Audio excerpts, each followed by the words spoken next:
Hi dears, welcome back. നമ്മൾ 5ാം ക്ലാസ്സിലെ മാത്സിൻ്റെ 2024 പുതിയ ടെക്സ്റ്റ് ബുക്കിൽ ഓണം എക്സാമിന് വരാൻ സാധ്യതയുള്ള കുറച്ച് മോഡൽ ക്വസ്റ്റ്യൻ പേപ്പറുകളാണ് നമ്മൾ ഡിസ്കസ് ചെയ്യുന്നത്. അപ്പോൾ അതിൽ 2 പാർട്ട് നമ്മൾ ചെയ്ത് കഴിഞ്ഞത് 3ാമത്തെ പാർട്ടാണ്. അതായത് പ്രവർത്തനം 5 മുതലുള്ളതാണ് നമ്മൾ ചെയ്യുന്നത്.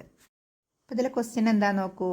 24 × 25 എന്ന് പറയുന്നത് 600 താഴെ തന്നിട്ടുള്ളവയുടെ ഗുണനഫലങ്ങൾ ക്രിയ ചെയ്യാതെ കണ്ടുപിടിക്കുക എന്നാണ് പറഞ്ഞിട്ടുള്ളത് അല്ലേ. അപ്പോൾ 24 × 25 600 തന്നിട്ടുണ്ട്. അങ്ങനെയാണെങ്കിൽ 25 × 26 എത്രയാണെന്നാണ് നമ്മൾ കണ്ടുപിടിക്കേണ്ടത്. അപ്പോൾ ഇതെങ്ങനെയാണ് കണ്ടുപിടിക്കുക നോക്കൂ. 24 × 25 600 തന്നിട്ടുണ്ട്. 25 × 26 നമ്മൾ കണ്ടുപിടിക്കേണ്ടത്. രണ്ടിൽ 25 ഉണ്ട് അല്ലേ. അപ്പോൾ 25നെ 24 പ്രാവശ്യം എഴുതി കൂട്ടുന്നതല്ലേ എന്ത് 600 എന്ന് പറയുന്നത്. അപ്പോൾ 26 പ്രാവശ്യം കൂട്ടിയാൽ എത്രയായിരിക്കും? 25നെ 24 പ്രാവശ്യം എഴുതി കൂട്ടുന്നതാണ് 600 എന്ന് തന്നിട്ടുണ്ട്. അപ്പോൾ 25നെ 26 പ്രാവശ്യം എഴുതി കണ്ട് കൂട്ടിയാൽ എത്രയായിരിക്കും? ഒരു 2 25 കൂടെ കൂടുതലുണ്ട് അല്ലേ. അത് 24 മറ്റേത് 26. അപ്പോൾ 2 25 കൂടെ കൂടുതലുണ്ട്. അപ്പോൾ 2 25 എത്രയാണ്? 50. അപ്പോൾ 600ക്ക് 50 കൂടി കൂട്ടിയതാണ് അതിൻ്റെ ഉത്തരം വരുന്നത് അല്ലേ. അങ്ങനെയാണെങ്കിൽ എത്രയാണ്? 650 എന്നാണ് ഒന്നാമത്തിൻ്റെ ആൻസർ നമുക്ക് കിട്ടുന്നത്. ഇനി രണ്ടാമത്തെ ക്വസ്റ്റ്യൻ നോക്കൂ. 22 × 25. അപ്പോൾ 24 × 25 600 ആണെങ്കിൽ 22 × 25 എത്രയാണ്? 24 × 25 എന്ന് പറഞ്ഞാൽ എന്താണെന്നാണ് നമ്മൾ പറഞ്ഞത്? 25നെ 24 പ്രാവശ്യം എഴുതി കൂട്ടിയത്. അപ്പോൾ 25നെ 22 പ്രാവശ്യമാണ് എഴുതി കൂട്ടിയതെങ്കിലോ പിന്നെ ആദ്യത്തെ 600 നിന്ന് 2 25 കുറക്കണം അല്ലേ. 2 25 എന്ന് പറയുമ്പോൾ 50. അപ്പോൾ 600 നിന്ന് 50 കുറച്ചത്, അതായത് 550 അല്ലേ കിട്ടുന്നത്. പിന്നെ 24 25 22 25 എന്ന് പറയുമ്പോൾ 2 25ൻ്റെ വ്യത്യാസമല്ലേ അവിടെ ഉള്ളത്. അപ്പോൾ 50 കുറക്കുകയാണ് വേണ്ടത്. 2 25 എന്ന് പറഞ്ഞാൽ 50. അപ്പോൾ 50 കുറക്കുക. 600 നിന്ന് 50 കുറക്കുമ്പോൾ 550 എന്ന് നമുക്ക് ആൻസർ എഴുതാൻ പറ്റും. ഇനി അടുത്തത് എന്താണ്?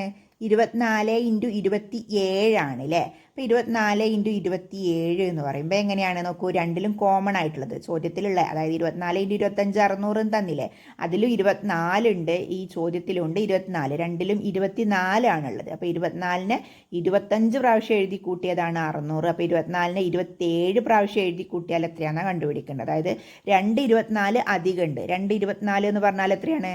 48 അല്ലേ. 24 24 48. അപ്പോൾ 48 അധികം ഉണ്ട്. ഏതിനേക്കാളും? 600നെക്കാളും 48 അധികം ഉണ്ട്. 48 കൂട്ടണം. 600ക്ക് 48 കൂട്ടണം. അപ്പോൾ എത്ര കിട്ടുന്നത്?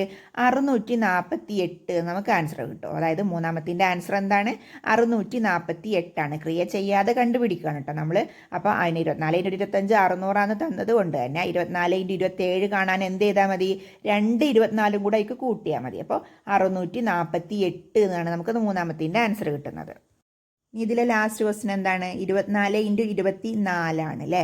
അപ്പോൾ ഇതിലും ആ ചോദ്യത്തിലുള്ള കോമൺ ആയിട്ട് വരുന്നത് 24. 24 × 25 600 തന്നിട്ടുണ്ട്. അപ്പോൾ 24 × 24 എത്രയാണെന്നാണ് ചോദിച്ചിട്ടുള്ളത്. 24നെ 25 പ്രാവശ്യം കൂട്ടിയതാണ് 600. അപ്പോൾ 24നെ 24 പ്രാവശ്യം കൂട്ടുമ്പോൾ എത്രയായിരിക്കും? ഒരു 24 അതിൽ നിന്ന് കുറക്കണം അല്ലേ. അപ്പോൾ എത്ര കിട്ടുക? 600 നിന്ന് 24 കുറച്ച് കഴിഞ്ഞാൽ എത്രയാണ്? 576 അല്ലേ. 576 24 അല്ലേ 600 എന്ന് പറയുന്നത്. അപ്പോൾ നമുക്ക് 576 എന്ന് നാലാമത്തിൻ്റെ ആൻസർ എഴുതാൻ പറ്റും. ഓക്കെ അല്ലേ. നമ്മൾ ഗുണിച്ച് നോക്കാതെ ഇത് ചെയ്തിട്ടുണ്ട് അല്ലേ. അങ്ങനെയല്ലേ നമ്മളോട് ചെയ്യാൻ പറഞ്ഞിട്ടുള്ളത്. അപ്പോൾ നമുക്ക് ഇതിൻ്റെ 4ൻ്റെ ആൻസർ ഗുണിച്ച് നോക്കാതെ തന്നെ കിട്ടിയിട്ടുണ്ട്. ഇനി അടുത്ത പ്രവർത്തനം എന്താണ്?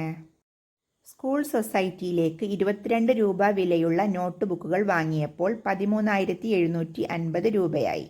2 ക്വസ്റ്റ്യൻ ഉണ്ട്. അതിൽ എത്ര നോട്ട് ബുക്കുകൾ ആണ് വാങ്ങിയത്, അതുപോലെ ഒരു കെട്ടിൽ 25 നോട്ട് ബുക്ക് ഉണ്ടായിരുന്നെങ്കിൽ എത്ര കെട്ട് ബുക്ക് ഉണ്ടായിരുന്നു എന്നുള്ളതുമാണ് ക്വസ്റ്റ്യന്.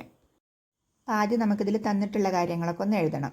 ഒരു നോട്ട് ബുക്കിൻ്റെ വില 22 രൂപയാണ് അല്ലേ, അത് നമുക്ക് തന്നിട്ടുണ്ട്. അതുപോലെ ആകെ നോട്ട് ബുക്ക്, പിന്നെ മൊത്തം നോട്ട് ബുക്ക് വാങ്ങി കഴിഞ്ഞപ്പോൾ എത്ര വിലയായെന്നും തന്നിട്ടുണ്ട്. എത്രയാണ്? 13,750 രൂപയാണ് അല്ലേ. അപ്പോൾ ആകെ നോട്ട് ബുക്കിൻ്റെ വില 13,750 രൂപ എന്ന് എഴുതാം. ഇനി നമ്മളോട് എന്താ കാണാൻ പറഞ്ഞിട്ടുള്ളത്?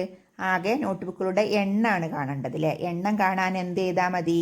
ആകെ വിലേനെ പിന്നെ എന്താണ് ഒരു നോട്ട് ബുക്കിൻ്റെ വില കൊണ്ട് ഹരിച്ചാൽ മതി. അപ്പം നമ്മൾ എന്ത് ചെയ്യുക? 13,750നെ 22 കൊണ്ട് ഹരിക്കുക. അപ്പോൾ നമ്മുടെ ആ ക്രിയ ചെയ്യണം. ഞാനത് ചെയ്ത് കാണിക്കുന്നില്ല, നമ്മൾ ഒരുപാട് പ്രാവശ്യം ചെയ്തതല്ലേ എങ്ങനെയാണ് ഹരണം എന്നുള്ളത്. അപ്പോൾ നമുക്കത് ചെയ്ത് കഴിഞ്ഞാൽ നമുക്ക് എന്താണ് ആൻസർ കിട്ടുന്നത്? 625 എന്ന് കിട്ടും അല്ലേ. നിങ്ങളത് ക്രിയ ചെയ്യണം കേട്ടോ, സൈഡിൽ ക്രിയ ചെയ്തിട്ട് വേണം അത് കണ്ടുപിടിക്കാനായിട്ട്. അപ്പോൾ 625 നമുക്ക് ആൻസർ കിട്ടും. പിന്നെ അടുത്ത ക്വസ്റ്റ്യൻ എന്താണ്? ഒരു കെട്ടിൽ 25 നോട്ട് ബുക്ക് ഉണ്ടായിരുന്നെങ്കിൽ എത്ര കെട്ട് ബുക്ക് ഉണ്ടായിരുന്നു എന്ന് ചോദിച്ചിട്ടുണ്ട്. അപ്പോൾ അതെങ്ങനെയാണ് കാണുക? 625 വീണ്ടും 25 കൊണ്ട് ഹരിക്കണം. 625 25 കൊണ്ട് ഹരിക്കുമ്പോൾ നമുക്ക് എത്ര ആൻസർ കിട്ടും? 25 എന്ന് കിട്ടും അല്ലേ? അതും നമ്മൾ ക്രിയ ചെയ്ത് തന്നെ കാണിക്കണം. ഞാനത് ചെയ്ത് കാണിക്കുന്നില്ല എന്നേ ഉള്ളൂ. അപ്പോൾ 625 25 കൊണ്ട് ഹരിച്ചാൽ എത്രയാണ് കിട്ടുന്നത്? 25 എന്ന് കിട്ടും. അപ്പോൾ കെട്ടുകളുടെ എണ്ണം എത്രയാണ്? 25 അല്ലേ? 25 വീതം ബുക്കുകളുള്ള 25 കെട്ടാണ് എന്തുള്ളത്? ആ ബുക്കുകളുള്ളത്. ഇനി ഇതിലെ ലാസ്റ്റ് പ്രവർത്തനം എന്താ നോക്കൂ. 2, 3, 4 എന്നീ 3 അക്കങ്ങൾ വരുന്ന എല്ലാ 3 അക്ക സംഖ്യകളും എഴുതുക. എഴുതിയ എല്ലാ 3 അക്ക സംഖ്യകളുടെയും തുക കാണുക എന്നാണ് പറഞ്ഞിട്ടുള്ളത് അല്ലേ? അപ്പോൾ ഏതൊക്കെയാണ് എല്ലാ 3 അക്ക സംഖ്യകളും എഴുതുകയാണെങ്കിൽ നമുക്ക് ഏതൊക്കെ എഴുതാം? നോക്കൂ, 2 ആദ്യം വരുന്ന രീതിയിൽ 2 എണ്ണം ഉണ്ടാക്കാൻ പറ്റൂലേ? ഏതാണ്? 2, 3, 4, 2, 4, 3. അതുപോലെ 3 ആദ്യം വരുന്ന രീതിയിലും 2 എണ്ണം ഉണ്ടാക്കാൻ പറ്റും. 4 ആദ്യം വരുന്ന രീതിയിലും 2 എണ്ണം ഉണ്ടാക്കാൻ പറ്റും. അപ്പോൾ ഏതൊക്കെയാണ് സംഖ്യകൾ കിട്ടിയിട്ടുള്ളത്? 234, 243, അതുപോലെ 324, 342, പിന്നെ 423, 432. ഈ 6 സംഖ്യകളാണ് നമുക്ക് കിട്ടുന്നത്. ഇനി എന്താ കാണാൻ പാടില്ല? അതിൻ്റെ തുക കാണാൻ പറഞ്ഞിട്ടുണ്ട്. അപ്പോൾ എത്രയാണ് കിട്ടുന്നത്? തുക എന്ന് പറഞ്ഞാൽ ഈ സംഖ്യകളൊക്കെ കൂട്ടിയത് അല്ലേ? അപ്പോൾ എത്രയാണ്? 1998 നമുക്ക് ആൻസർ കിട്ടും. അപ്പോൾ നിങ്ങൾ ഇത് കറക്റ്റായിട്ട് പഠിച്ച് പോവുക. അപ്പോൾ ഈ ഒരു മോഡൽ ക്വസ്റ്റ്യൻസ് ഒക്കെ തന്നെ ആയിരിക്കും നമുക്ക് വരിക. ഒരു ഏകദേശം എല്ലാ ചാപ്റ്ററിനും നമ്മൾ കവർ ചെയ്തുകൊണ്ട് അങ്ങനെ ചെയ്ത് നോക്കിയിട്ടുള്ളതാണ്. അപ്പോൾ വീഡിയോ ഇഷ്ടമായാൽ ലൈക്ക് ചെയ്യുക, ഷെയർ ചെയ്യുക, അതുപോലെ സബ്സ്ക്രൈബ് ചെയ്യുക. ഇത് 3ാമത്തെ പാർട്ടാണ്. ബാക്കി 2 പാർട്ടുകളും നമ്മൾ ഇതിന് മുമ്പ് ചെയ്തിട്ടുണ്ട് അല്ലേ? അപ്പോൾ അതും എല്ലാവരും ഒന്ന് കണ്ടു നോക്കുക. നമുക്ക് അടുത്ത വീഡിയോയിൽ കാണാം. ബൈ.